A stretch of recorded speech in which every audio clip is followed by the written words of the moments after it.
Hey, folks, welcome to an all new episode of So Bad It's Good. This is your pal Ryan, and this is your Tuesday episode. How are you guys doing? Are you okay? Man, I have a head cold. I felt it coming.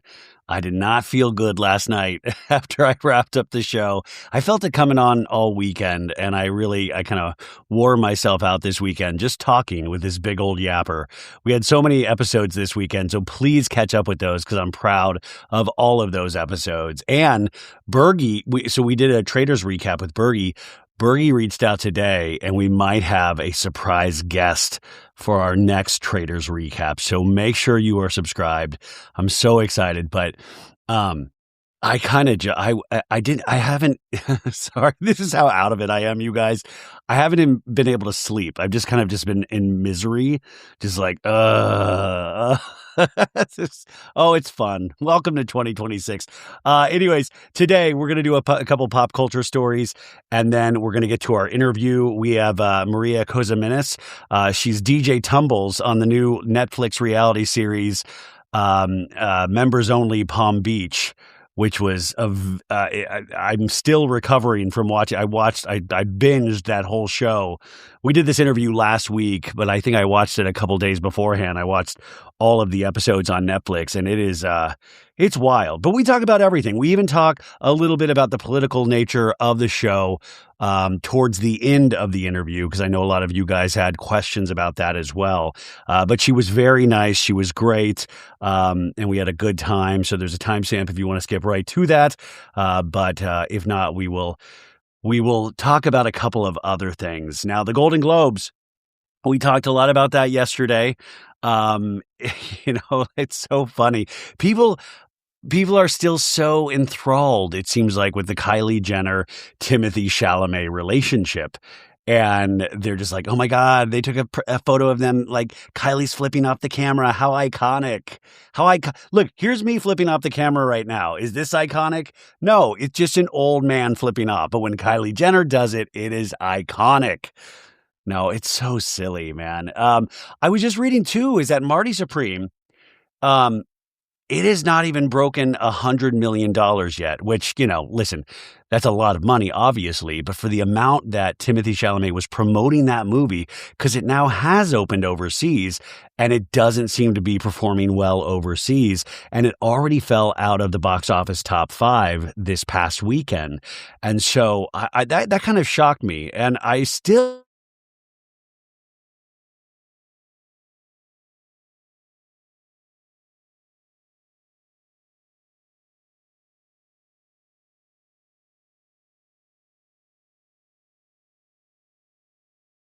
I'm really curious to see it to find out why more people aren't going to see it in the theaters, but who knows? Also, I want to apologize. For some reason, there has been some little tiny pauses that have been happening within the show. And I think one just happened right now. I'm trying to figure out why and how it's happening. So I'm so sorry about that. I know it happened 2 times. That's so annoying, I'm sure, for the listener.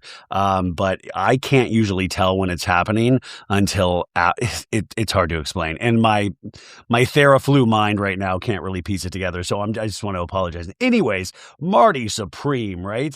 So yeah, the Golden Globes, I don't know. Like, I thought Nikki Glaser, once again, I thought she did amazing. And I just love how I would love to interview Nikki Glaser about how you piece together something like that, because I talked to I was interacting with one of her writers from the Golden Globes last night, and they reiterated that they had never worked with anybody that worked as hard as Nikki Glaser, that she was so kind, she was so funny, but also one of the hardest working comedians they've ever worked with. And I thought, like, wow, that is just really high praise. And it made me so curious about how things are put together. Like Kylie Jenner, awesome. She really is an icon of a certain kind of pop culture sense. But for me, it's like, what does Kylie Jenner do? I mean, of course, she's in the lab making her makeup and all that stuff, but I'm more interested in like people that are making things. Like, how do you create something? And maybe Kylie Jenner, the argument is she created an image, right? Maybe that's an argument for that. But like, I really do get fascinated about somebody that makes something that puts like really hard work in, and it's like a high wire act. They're doing it for an audience, or even how reality shows are put together. Like even the members only Palm Beach, the producers and the directors of those things, those are people that I'm interested in speaking to, just because as I've watched these things for decades now, you kind of can see how like it's structured. But at the same time, when you get to see how it's filmed, when you get to see how it's edited, that stuff is fascinating. Like, why did you choose this storyline over that storyline? Why did you choose this camera angle over this camera angle?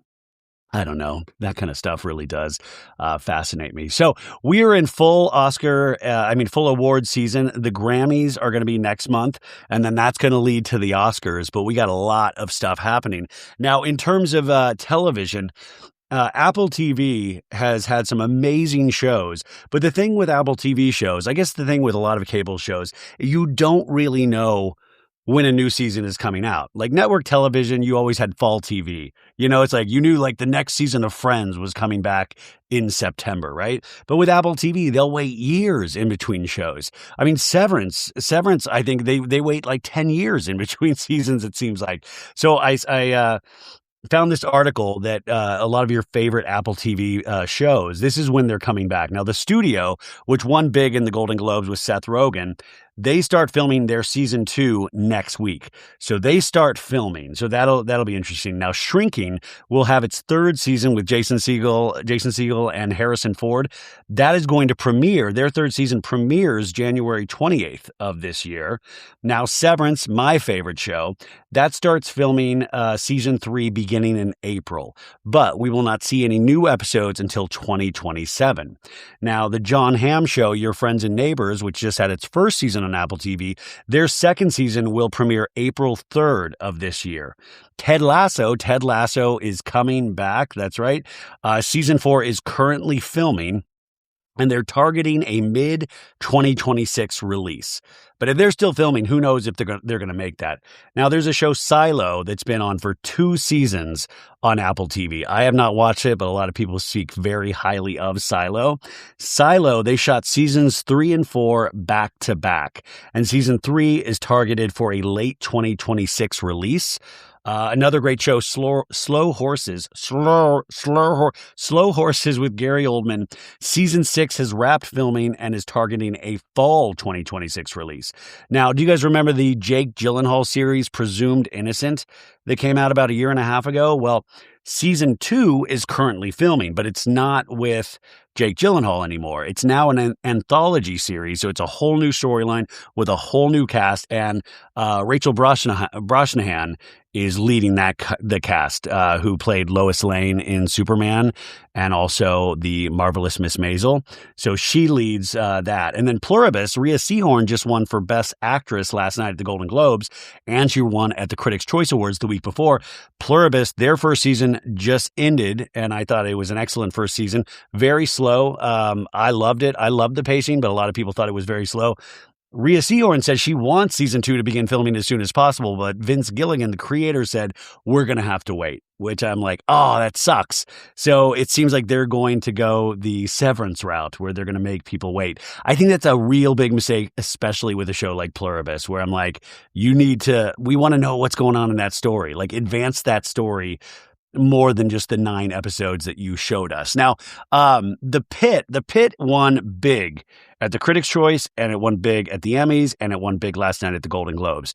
I told you guys I still had not watched the entire 1st season. Now, while I was head coldy sick today, I watched about 5 episodes of The Pit. I am now up to episode 11.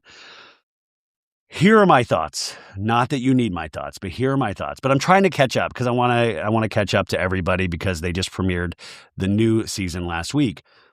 It's excellent, right? It is. It's really good. The fact that it takes place one episode is like 1 hour of the day. It starts with the beginning of Noah Wiley's shift. Noah Wiley's excellent in this role, right? He's excellent in this role. And so it has this kind of device of each episode is the hour of their life, which reminded me a little bit of 24 with Kiefer Sutherland back in the day. That Fox show. I used to love that show. It was so intense. And so there's just no way any of that could happen. So they have that device, and it's all of these different patients that are dealing with these kind of hot button topics. And they're really great actors, really great people coming in doing guest starring work. And you have a really solid team of leads led by Noah Wiley, but just a really solid group of people. But it's not an issue per se, but I guess what I'm still trying to grasp why people think this is like the most amazing thing ever, because I grew up on ER. And ER, this to me, and by the way, ER was produced by John Wells, and The Pit is produced by John Wells. ER, this is just ER was excellent, especially when it first started. Oh man, it was great. So to me, it's just like, oh, this is like right in the same DNA as ER. It's just more medical terminology, more blood, more kind of taboo topics. And I think the acting's probably a little better, but the acting on ER was excellent. If you remember the beginning of ER, especially with Juliana Margulies and Anthony Edwards and George Clooney and Noah Wiley. What a great show. But to me, this isn't like, I'm like, oh, well, I've kind of seen this before. So I'm not like, it's obviously an excellent show, but that's why I keep saying I'm such a Severance fan, because Severance, I've not really seen anything like Severance before.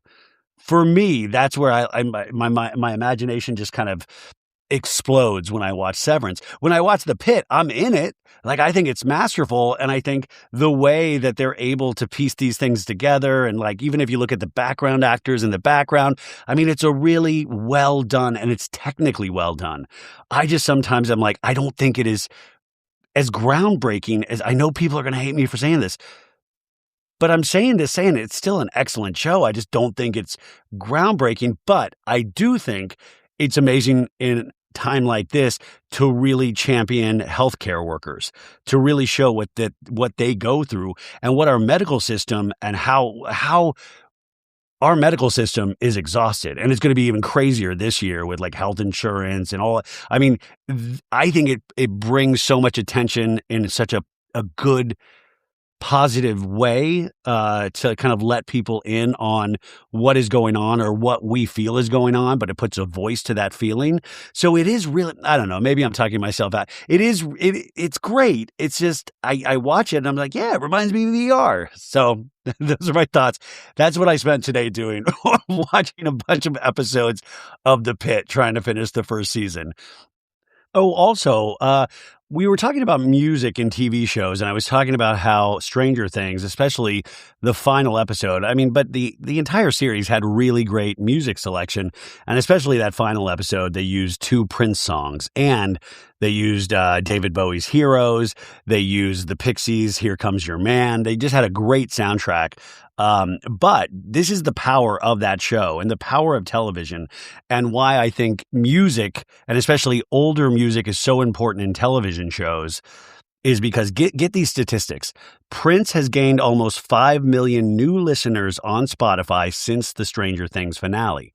Now, Purple Rain, the song itself, has been streamed 10 million times as of just last week, 10 million times. Purple Rain is a top 10 album on Amazon right now. And so even I was saying, if Prince was still alive, he would never have licensed his music, probably to Stranger Things, or to most shows he would never license it. But this is why that shit is important, is that it has opened people up to Prince's music. Kids that have never heard about Prince before, which to me is like blasphemy, they are like, oh my God, I got to check this out. So I was like, that is just another reminder of why these shows are so important, because they can carry the torch of some of these legacy musical acts that I think deserve to, stand the test of time. I also brought up briefly yesterday that the Love Island Legends or Love Island All Stars had been postponed because of deadly fires. And I wanted to speak a little bit more about that. So they had canceled it due to raging wildfires near the South African villa in which they shoot this. And it was supposed to debut last week, but it came to a sudden halt as these wildfires swept through the Western Cape. Now, firefighters in the Wemmershoek Shoek, which was around a mile from the villa. These firefighters spent days tackling a blaze that spread rapidly through the area. So this costs a lot of money to postpone these things, right?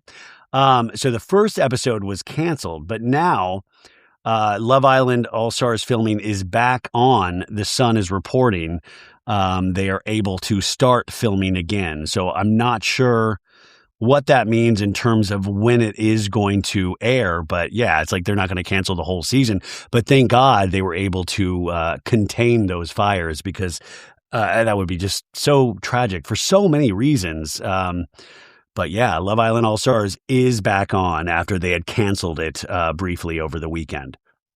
So I've been talking a little bit about certain things that I've been watching lately or reading lately or listening to. And I just finished this book called Wild and Crazy Guys by Nick DeSemelin. And it's how the comedy mavericks of the 80s changed Hollywood forever. It's actually a really good book, and it focuses on the careers of Bill Murray, Steve Martin, John Belushi, Dan Aykroyd, Chevy Chase, and Eddie Murphy. And not Martin Short, but John Candy, who's obviously a legend. And there was just a beautiful documentary about John Candy that came out last year that you can stream on Amazon Prime. And Rick Moranis, he's a part of this book as well. But it really follows their careers, and like especially with like Bill Murray and Chevy Chase and Dan Aykroyd and Steve Martin, like how they exploded in the 70s. And a couple of those guys because of Saturday Night Live.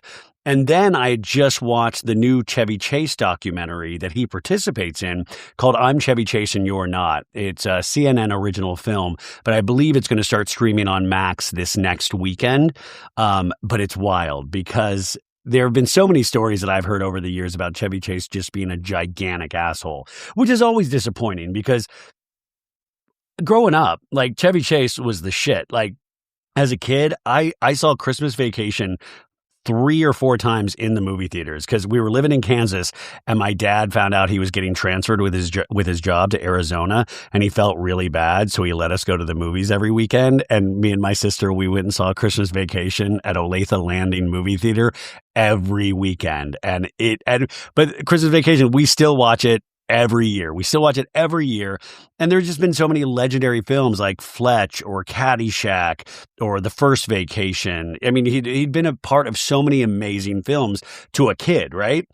But there's all these stories about how he was an asshole. He was just like, he was pompous. He might say some slurs. That's how he got fired off of the show Community on NBC. There's all these stories. And the documentary does a good job of like putting those stories out there, but also showing that he was very loved by his family and perhaps misunderstood and insecure. And the book really dives into that. In fact, I've told this story on the podcast before, but the book actually covers it. Was that Chevy Chase, he was the breakout star of Saturday Night Live, the first year of Saturday Night Live, which I think was 1975. And he just exploded in popularity. And he was also like the first news host. And he was like the guy, like, I'm Chevy Chase and you're not. So all the other guys were in sketches and they were brilliant. But he actually had this like 8-minute segment of just him talking to America, and America had never seen a sketch show, like a subversive sketch show with all these hooligans that were like smoking weed and doing drugs and all this stuff. So people fell in love with Chevy Chase from everything that I've read. And everybody was like after him to become a movie star. And so he left Saturday Night Live about like into like his second season, like halfway through the season. So he should have probably stayed there for like 5 years, but he left after a season and a half. And the whole cast was like bummed out. Lorne Michaels was bummed out, but he went to Hollywood and he became a movie star. And it didn't happen overnight though. He had like Foul Play, this movie with Goldie Hawn. He did a couple like stinkers, and then like he was like kind of finding his footing. And it was, but what kind of I was what sorry, guys, I'm so out of it right now. Sorry. But, um, but what was interesting is that the book really hits home, and if you think about it, you're like, yeah, it any job I think could be filled with insecurity, but especially when you're the product, when your face is up there on the screen, and that Chevy Chase truly never felt like he was succeeding. Never felt like and then, it's like, I always thought, "Man, what a funny dude." But then you think about it, it's like, oh, he wasn't really a good actor in the sense that he couldn't portray a lot of other roles. He just had to be that one role that he was in most movies, like the flippant, funny guy, which he played beautifully. It's like you don't even think about acting because you're like, "Oh, he's just so good at this." Just different variations of this same guy. But he always felt like he was behind the gun and that he was like just making bomb after bomb after a while. And I just thought that was so interesting. And then they had Steve Martin's career. And Steve Martin was one of the biggest stand-ups of the 70s and 70s, like 70s and was it 80s or just 70s? One of the biggest stand-ups, you guys. Just like, I mean, he was like doing arenas and then like he did a couple stadium shows. Like it was insane. And then he did the movie The Jerk with Carl Reiner, Rob Reiner's father. Directed that film, and he did that film. And in my head, I remember seeing The Jerk. I remember in Kansas, my buddy showing me the VHS, and I'd never seen anything like that in my life. I thought, oh my God, this is so funny. I can't believe you could do this. This is crazy. I fell in love with Steve Martin. And I thought, oh, this was a gigantic hit. The Jerk wasn't a gigantic hit. It was a hit, but it wasn't like, oh my God, like the biggest film ever. But then after that, he wasn't able to replicate the success that The Jerk had. So he did like a bunch of films like The Man with Two Brains, The Lonely Guy. He was like and he just never was able to make it work. And he got really depressed. And then he figured out like, well, the audience wants to feel good. They want to feel good. They want to laugh. They want to have, they want to get their mind away from their troubles. And he wrote Roxanne. And it was like just this kind of really, if you've seen Roxanne, it's like a beautiful film, but it's also really funny. But it was just a solid film. And then he was able to do Planes, Trains, and Automobiles, which was like Steve Martin not playing the crazy guy, but it was still funny. And then he was able to do Father of the Bride. And like, so that was when I was like a teenager. Those movies were coming out. And so I thought, oh, Steve Martin's just always been a star, forgetting about this long period of his career where he thought he was failing. And I thought that was so interesting. This book, it just makes the point of all of these men thought that they were failing. And then here's me as a kid thinking these are all just superstars. And Eddie Murphy has a very interesting career story as well. In fact, I talked about his documentary, I think it's called Being Eddie Murphy, that you can find on Netflix, which I loved. I mean, these comedians and these actors, they all have such an interesting story. But I mean, that's kind of what we talk about on the show all the time is pop culture, in the sense of, I don't think we ever realize potentially how stressful it is to sell yourself, like how insecure that can make you and how it can potentially eat you alive. But anyways, I highly recommend that I'm Chevy Chase documentary.